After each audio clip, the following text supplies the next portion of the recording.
Previously. Definitely not as good as landing it as a conventional plane because that doesn't use fuel. However, because I lost control, I didn't have really any other options. So here you have it. Hello and welcome. I am Ben the Best 5 and I'm coming at you with yet more Kerbal Space Program content, as I do on a weekly basis, although last week I wasn't able to put out a video because I was just quite frankly too busy with assessments and schooling stuff, so I just did not have the time. So hope you guys will forgive me for missing out 1 week, but here I am again with more content now that things have started to ease up a little. As you could see, my last video, the landing wasn't too great, and I showed a little flashback preview of it and my not so great landing. So this video is in fact a very similar SSTO.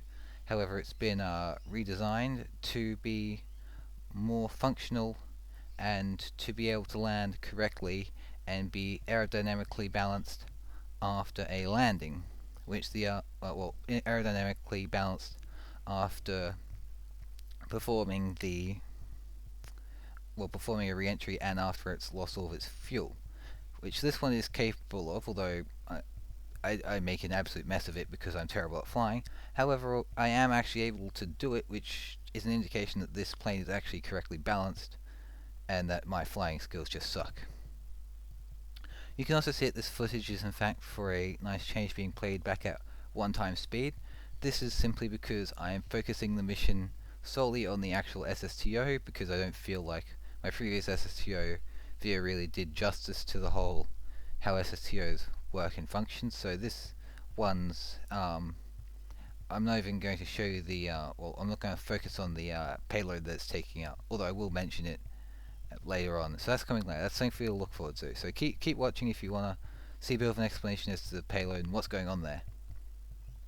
Anyway, as you can see for the Ascent, for this craft, it's actually quite overpowered, and I should have probably maybe taken 2 engines off. I'm not sure. Maybe my experiment with that. Because after all, I do try and make my crafts as efficient as possible so that I can complete an objective and spend as little money doing it in the process so that I can maximize my profits. I guess, yeah, I've got 2 ideas. I could either drain all of my oxidizer out completely, and as you might notice, I started with some empty tanks because I did drain some stuff out, just because if you're not going to need fuel, you might as well not bring it. And since the whole purpose of my SSTO is to make them as efficient as possible, is to kind of operate them as a shuttle service, taking them to low Kerbin orbit and back and not going any further, because that just simply wastes fuel, where you can just simply send a much more efficient payload. So yes. So from here, the rest of it is just fairly standard, straightforward circularization.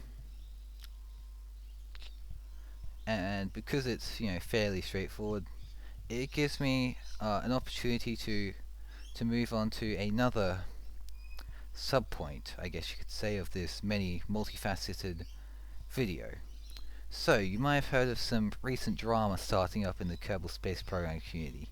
That's right, I am discussing the bearded penguin versus Mattlown controversy, which I will be discussing because, well, I'd like to become part of the creator community, if you will, and discussing it will probably, hopefully, bring in more viewers, which is the whole reason the whole thing is happening in the first place. So yes, here is my take on it. I'm going to have to side with Bearded Penguin on this one, and I'm going to have to use the hashtag mattlownesux tag because I listened to the 2 of them, right? And since, one of the main aspects of my videos, which apparently people like, is my voiceover, I did a quick voiceover inspection of the 2. I decided that I liked Bearded Penguin's voice more than I liked Matt Lowndes' voice, so simply on that aspect alone, I'm going to have to side with Bearded Penguin on this one. It's just a voiceover personality thing, but yeah. Hashtag Matt Lowndes sucks / Team Bearded Penguin. I don't know. I'm just making this up on the spot. Anyway, that perfectly chewed up the exact amount of time I was planning for it to chew up. As you can see, we now have our SSTO successfully in orbit, and there is the payload there. Now, this payload is in fact going to go to Lathe orbit. Now, before a contract, right? The Kerbin First Society, in fact, has a contract for me to send something to Lathe orbit. Never done that before. Did a little flip just to impress you guys. Anyway, would you like me to do that off screen because you might, because I have already kind of done that, or would you like me to perform the mission as a separate video coming up? Because just let me know in the comments. Let me know if you want me to just do it off screen and present you something new for the next video. You want me to show you a full video on it, or if you want, I can in fact include a small highlights video for that mission. So yes, let me know in the comments what you guys want to see, because I actually want to base my content around what the viewers want to see. So anyway, that was just, I'm now speeding up the footage, and I've in fact now performed a deorbit, and I'm targeting the small peninsula on the other side of the ocean, on the other side of the Kerbal Space Center. And here is my re-entry. Now, just because this craft is good, as I mentioned before, doesn't necessarily mean that my flying skills are even somewhat acceptable, because I do lose control several times throughout the flight of this mission. However, I'm able to regain control by using SAS. So because it could regain control, that is generally a sign that it is controllable, and I haven't lost it completely. However, the fact that I do lose control quite frequently throughout this is just generally a testament to how terrible my flying capabilities can be, especially since this craft, you'll see me regain control for one of the first times here. But yes, it is a particularly notoriously difficult craft to control, I did find, just simply because crafts like this usually would have some front fins, because they do help control the craft, especially through the atmosphere, because they do provide control faces which are very handy like that. However, the main issue with mine, I discovered, was that my center of lift was too far forwards, because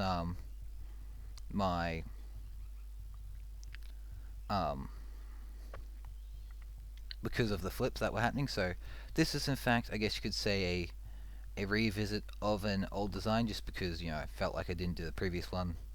I didn't do a good enough job. So here is revision number 2, where it's been improved.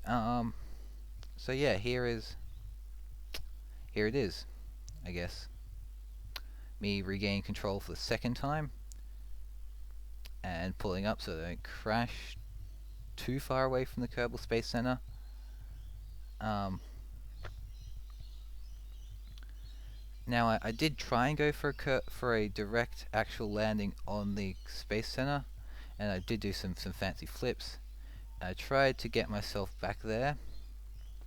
However, so this is sped back to real time. What you saw previously was actually sped up. I think it was double speed. Pretty sure it was double speed. But this is back to real time.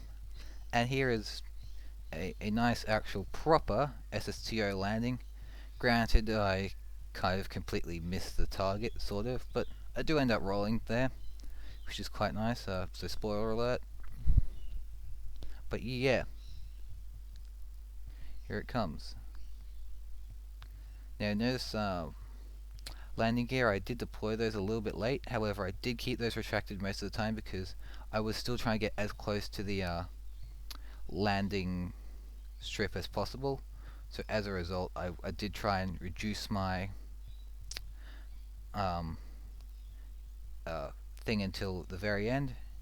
And here you can see me performing a nice and gentle flare to touch down nicely on the ground, and with my spare amount of fuel I can in fact quickly just throttle up and accelerate myself towards the runway and park myself there for a nice cinematic shot, I guess you'd say. Pretty, looks nice, on the runway for a very nice end screen.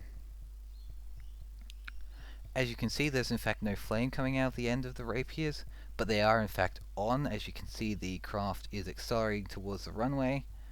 That's just, I don't know why, but Kerbal Space Program just sometimes does that. I find that is a particularly prevalent issue with engines like the Poodle and the Terrier.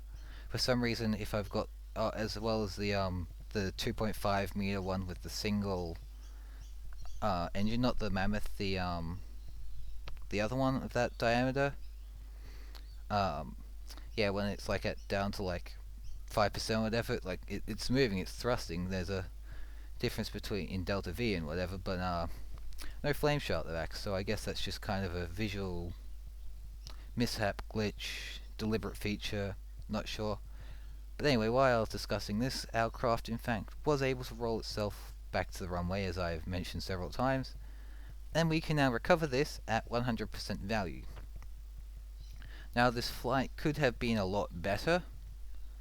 Uh, However, a lot of the errors were in fact down to my personal ability. So if you can in fact fly planes or spacecraft better, then you'd probably have a better time than me.